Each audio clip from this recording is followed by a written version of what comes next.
Well, last night in Vivint Smart Home Arena, the inaugural Beehive Classic, 4 in-state teams, 2 games. Yeah, Brittany Copeland has more on an event that was 30 years in the making.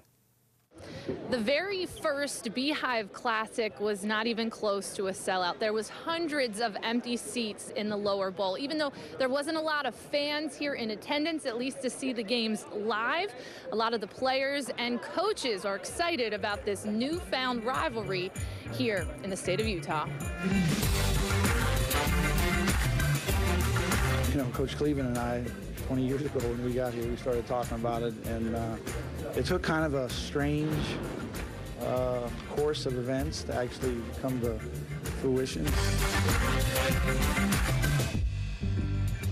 It's a blast. I think it's very fun to play in an NBA arena, especially with all the in-state teams. And so hopefully it'll keep going, and it's a fun event for sure.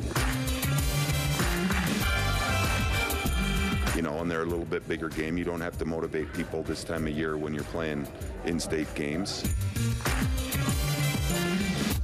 There's some other states that do it, and I think it's great. I mean, if you're a college basketball fan in this state, what else could you ask for? There really was something for everyone, like some nail-biting moments, as BYU and Weber State were separated by just 2 points with under 20 seconds to play. And that was without 2 of the Wildcats starters, Zach Braxton and Burkott Chapman, who are both injured. The Cougars won the game and bragging rights this time around, 74-68. The biggest storyline, perhaps, was McKay Cannon. The BYU guard came off the bench and hit a pair of threes against his former team, Weber State.